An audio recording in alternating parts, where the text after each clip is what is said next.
So welcome to another unboxing video from theplayersaid.com. My name's Alexander, and today we are taking a look at a brand new game from Legion Wargames, as designed by Kim Kang. It's a two-player World War II game. Alright, we're going to try to pronounce this. We are going to try to pronounce this. It's La Primogenita, I believe, is how it's pronounced. So this is 1941 East Africa campaign. So, basically, right at the outset of World War II, Mussolini is trying to empire build, basically. So he goes and takes what I think was called Abyssinia at the time. I think it's Ethiopia now. Drives out Haile Selassie, who's like, you know, I think it was like 36 when that happened. And he's like going to the League of Nations to complain about it, and they don't do anything about it. So this is the reconquest of that. So this is Allied forces retaking that and basically kicking the Italians out. That's what this game is. So, two-player hex encounter war game. Supposedly mid-level complexity. I don't know about the solitaire. They say it's medium solitaire suitability.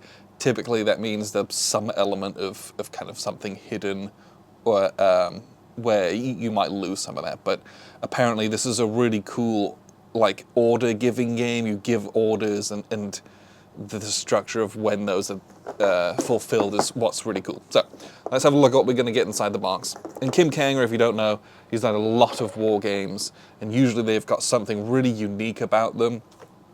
So always something to look forward to. So, bag of bags, and inside the bag is also a very small little green D6.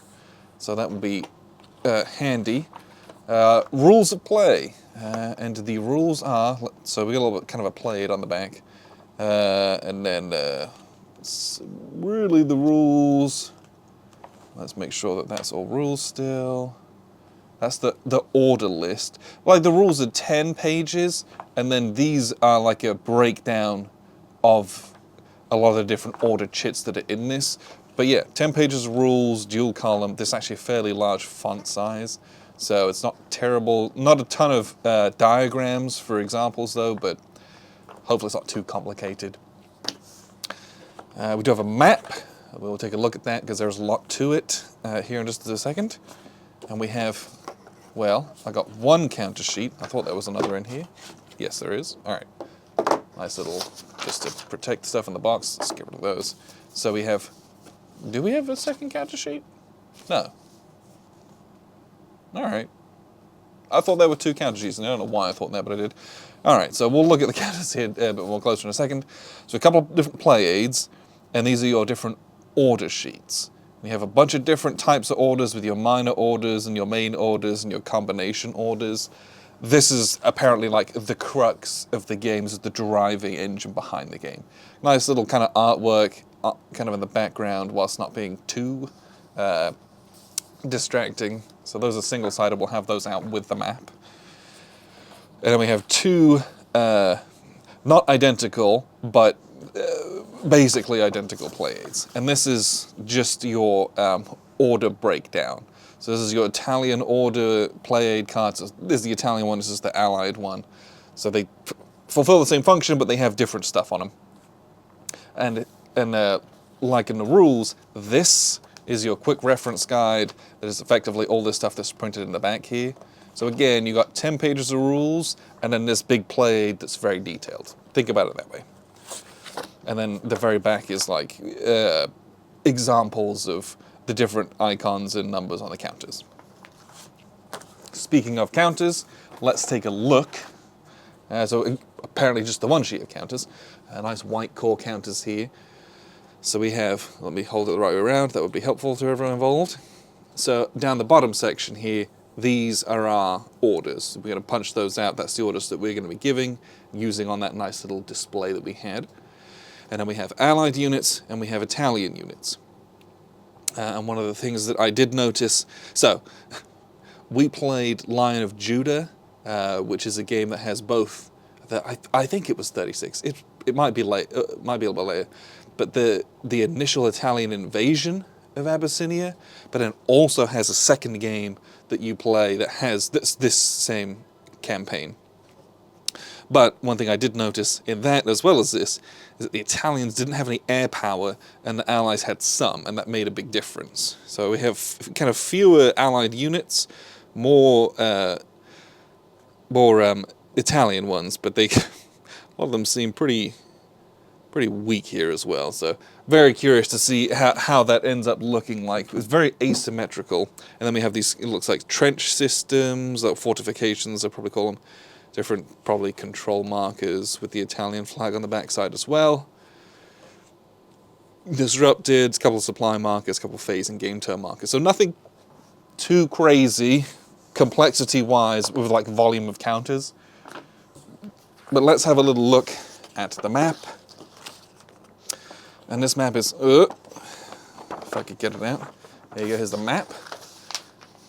Oh yes, and let's take this. So the map is only, it's 6 folds instead of 8, or panels, I don't know what you call that. So the map is only 22 by 25.5, as opposed to 22 by 34, which is kind of normal. But that is because you're going to have, you know, if you include these, it's the same size as a regular wargame map, right?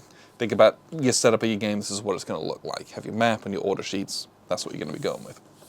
So, these hexes are very large. Let's punch a couple of these, because these are pretty nice sized counters. I think these are half-inch counters. I'm probably wrong about that.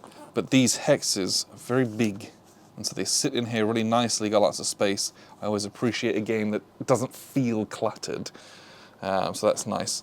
Have our little order track that we're going to place those orders that we give in the order, and that's how they're going to be executed. Take the one off, it's going to be executed here, basically.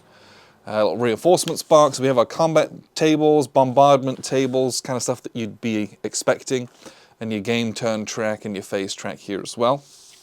And then at the top here we have our little victory point track as well.